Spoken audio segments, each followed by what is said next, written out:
Hey everyone, Gary James here. Welcome back to Tampa Tuesday. I don't even know what episode this is. It's been so long. It's been too long. I'm sorry. Let me just give you guys a real quick overview on why I've been away. I've been away because I've been super focused on my real estate business. I've always also been focused on a few other businesses that I've been involved with, and it's taken my time away from this. However, I've gotten much better at managing my schedule, so I'm back on track, guys, and thank you so much for tuning back in. I appreciate every single one of you, and I mean that from the bottom of my heart. So today's guest is Vinny Tafuro, and I met Vinny maybe about a year and a half ago. Willie Lawson, good friend of mine, hosted an event, had him out. I was super impressed. I really liked the way that he thought and approached the idea of economics today. Economics in general is just a boring topic. But the way that Vinny approaches it, it makes sense, and it's in a way that's really designed to make life better. So Willie actually got me an introduction with him, and now he decided to sit down with me on my show, and that was like 2 months ago. So I've been sitting on this episode for a while. I just never actually edited it and put it together. But he's doing something really cool. He's actually going to be a speaker at a TEDx event. So I thought, you know what, none better a time than now to go ahead and give him a little extra exposure. Great local guy, and I just love everything he had to say. So now let's get into the events for this weekend. Not too many, but there's still something for everybody. The first event is actually tomorrow. I know I usually stick with the weekends, but tomorrow there's a really cool event at the Armature Works. They're doing an art stroll sort of thing. So it's going to start over at the Tampa Museum of Art, and it's going to go all the way up to the Armature Works. So it's going to start at 7 p.m., runs to 8:15. It's going to start at the Tampa Museum of Art, which is right by Curtis Hickson Park, and it follows the Riverwalk all the way up to the Armature Works. I'm really, really positive this is going to be a really cool event. Go check it out. On Friday from 3 to 6 p.m., Vinny, if you want a preview of Vinny's upcoming TEDx talk, Vinny's actually going to be practicing his pitch from 3 to 6 p.m. And that's going to be at Bake More Pies. They're a digital marketing agency right here in Tampa Bay. Friday night, right after Vinny's talk, is actually going to be a food truck rally over at the Sale. Brews and Bites, standard food truck rally, but the Sale has done a really good job these past few months putting these events together and making them better and better. If you haven't been in a while, go. I promise you it's different. Food trucks, live music, and cool people, great environment, love the weather, it's perfect, go check it out. Saturday morning, 7 a.m. to 8 p.m. Saturday, just so you know, this weekend is actually Sun and Fun. It's the second largest air show in the country, and it's in Florida, right in Lakeland. Most people aren't as crazy about airplanes as I am, but I know some of you like to run. You like to sign up for these cool little 5Ks. And at Sun and Fun, they're going to be doing a 5K. I'm going to assume it's on the runway, which is always like the coolest 5K you can ever do. 7 a.m. to 8 a.m. on Saturday morning in Lakeland at the Sun and Fun event. Super cool. Go check it out. Saturday evening, our friends over at the Raw Studios in St. Pete are doing an 80s theme party for their second Saturday event called Wing It. I just got to give you guys a shout out. I'm super impressed. Every single event you guys do comes out amazing, and the community needs what you guys are doing. Keep doing it. Keep going. I love you guys, and I wish you all the success in the world. Sunday at 11 a.m., there's the Indie Flea Market at the Armature Works, 11 a.m. to 3 p.m. Guys, go check it out. It's the type of thing that you are going to go and you will see things that you have never seen before and you will never see again. So go check that out. Armature Works. And if you haven't been to the Armature Works yet, just go. And then Sunday evening, 3 p.m. is a showing of one of my favorite movies at one of my favorite movie theaters. It's actually the Tampa Theater is showing Cool Runnings. Like I said, it's one of my favorite movies. So I saw the event. I said, you know what? This has to go on the list. And that's it. Alrighty, guys, pay attention. Vinny Tafuro, thank you so much for coming on the show, sharing your insights. If you need to get in touch with Vinny as the show is rolling, you'll see his contact information pop up. So get in touch, connect with him, and if there's anything if there's anyone that you would like to see on the show, leave me a comment below, and it'll be my little adventure on getting them on the show. All right. Take it easy, guys. See you in a second. Oh, cool. Hey, everyone. Welcome to episode 26 of Tampa Tuesday. I'm here with my man, Vinny, and I always butcher your last name, so I'll let you say it. Tafuro. Tafuro. Just don't overcomplicate it. It's Okay. very phonetic. I'll do my best. So, man, we met through Willie Lawson about a year ago. Willie's been on the show. Willie was actually my first guest on the show. Was he? Yeah, Okay. he was. And then Nice. he was also episode 24, I believe. Yeah. And so Willie's been a great supporter of the show. Real cool guy. Loves where we live. He does. And I kind of wanted to just introduce you to my audience because I thought that when I heard you were a guest on Willie's show, I think like a year ago. Yeah, you probably did some about a year and a half ago. It was like right after I'd published my book. So Right, it was right. like fall of 2016 or 16. So, I heard what you had to say, and it's just stuck with me because Thank you. I see it. Like, you know, what you communicate is, it's not just like some foreign idea, or in the sense of like, you know, here's how to change the way that you view the world. It's like, no, here's how the world is. Like, here's just the lens that you need to look at it by. Yes, thank you. And it's been a long journey to get there. Right. So, why don't you try to, as best as you can, condense your idea and Yeah, no, communicate it. absolutely. Thank you. And by the way, you probably want to talk in the direction of the mic. Yes. Because We got we got music. We're at Eulaley's. I'll give them a plug later. Yeah. Well, thank you, Gary James. Yeah. It's a little tough to say to get used to, right? It is. But no, I appreciate the opportunity to meet your audience, to hang out here with you on a lovely, Monday afternoon. Right. Or Tuesday afternoon. Yeah. Well, it's Monday now. They know I pre-record. They know it's okay. pre-record. It's not live. But no, I started 6 years ago. I was inspired to write my first book, and that book was called Corporate Empathy. And I asked the question of, can companies have empathy if they get large? When we talk about small business, Eulaley is a great example. Right. It's warm and cuddly, it's Main Street, it does great things for the community, but when you talk about large business and corporations, multinationals, they're cold and sociopathic and they exploit the world and people and everything. Right. It's like, what changed between filing the articles of incorporation and starting a business and it growing to scale? And so that book explores that.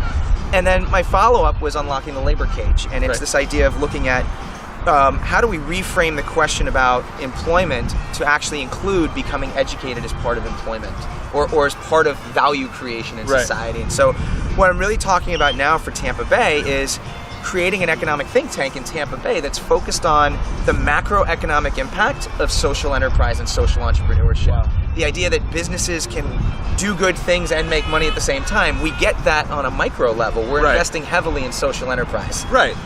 But nobody in the economic community is talking about what the macroeconomic impact of social enterprise is. Right. A great example, 2 weeks ago, Amazon, Berkshire Hathaway, and Chase announced that they're going to create a non-profit entity to provide healthcare to their employees. Wow. Well, now that's to their employees and it's non-profit. Right. But the thing is we know Amazon. Once it's a scalable model, it's going to be available for anybody. Right. You can ask Alexa to give you health insurance, and she's going to deliver. That's insane to me. So what happens? Not when automated cars displace cab drivers or Lyft drivers. Right.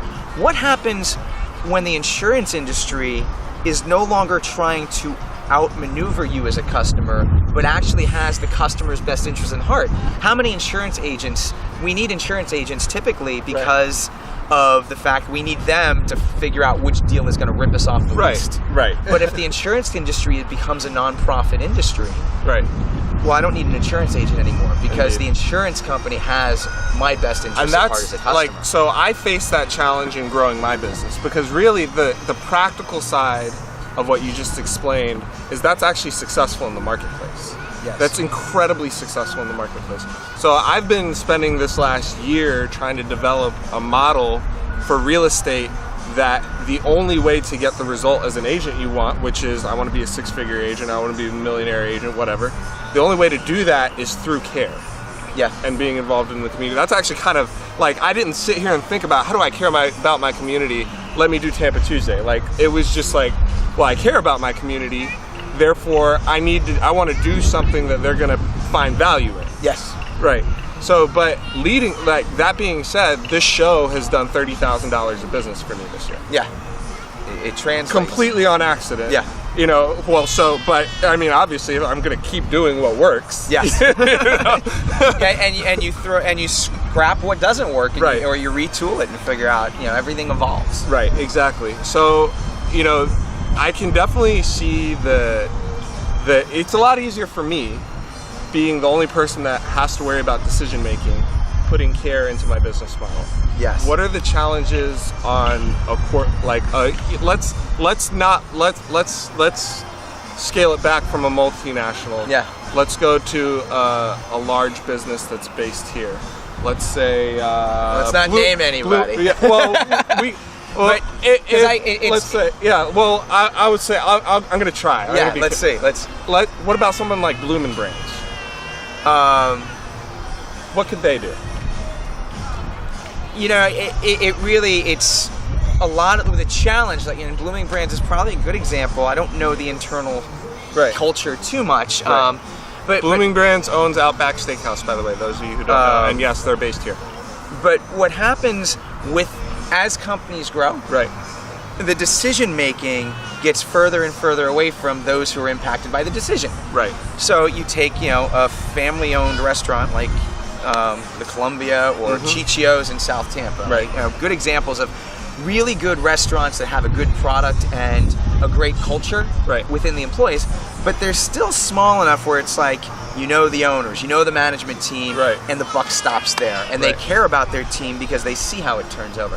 What happens as companies grow is there's more and more layers between that employee, the team member that's in the restaurant, and the decision maker in a boardroom that's deciding whether or not they're going, you know, how they're going to do things. And actually, curiously enough, Bloom & Brands has gone back to a private company. They were a public company for a while. They're now privately held again. They bought themselves back out, or however that works. And a lot of times you have this false idea that the shareholder has to be the highest priority. Right. And so what happens is you have boardroom and executive decisions that say, well, we can always replace an employee.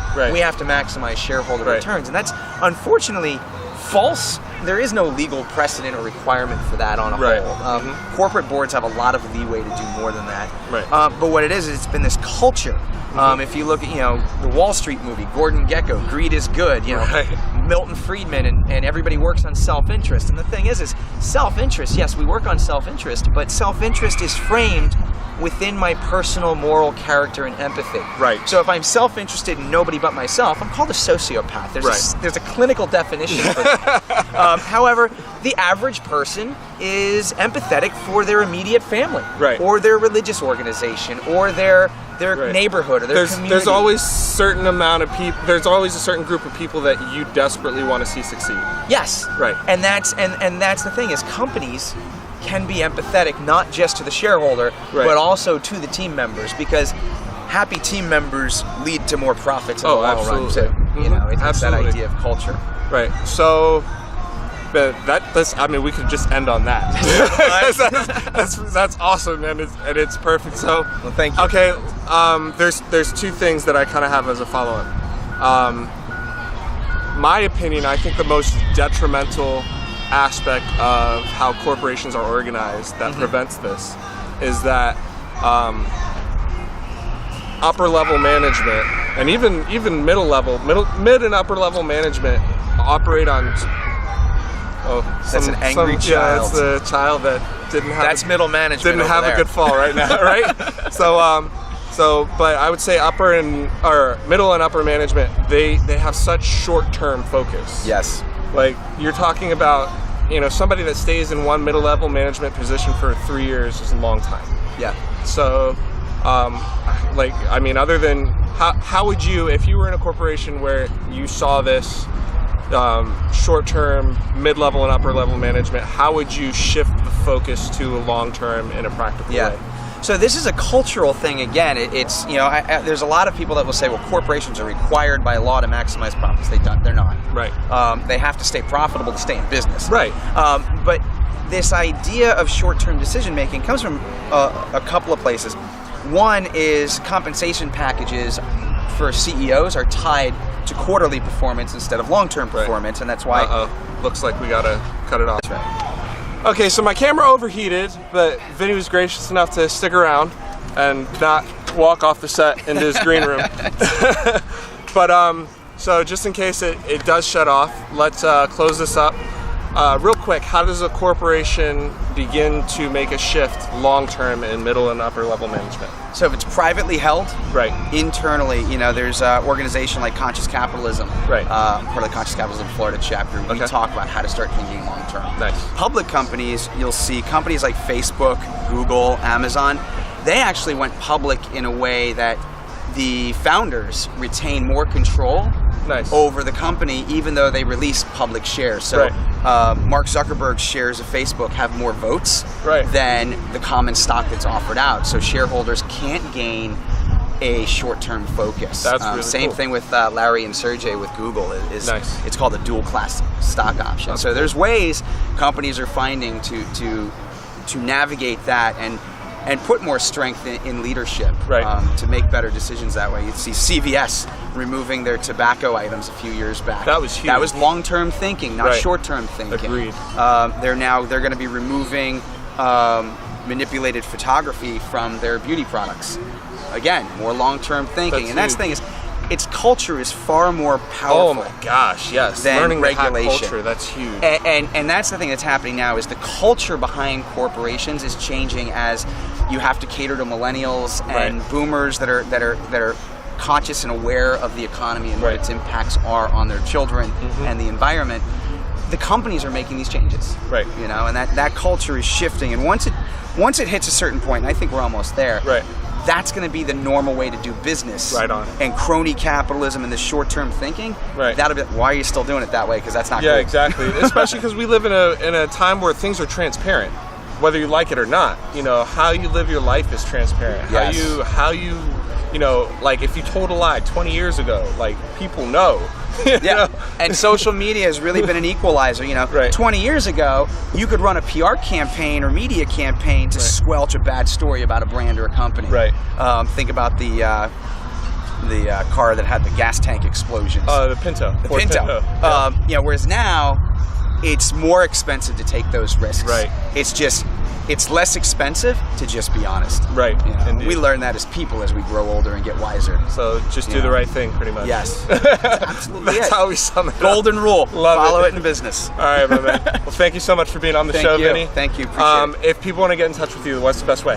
Best is VinnyTafuro.com or Ding. LaborCage.com. I'm sure he'll put it somewhere on the screen. LaborCage.com and VinnyTafuro.com. We'll And I'm link on up both of those. socials under Vinny Tafuro. It's easy to find. So. Excellent.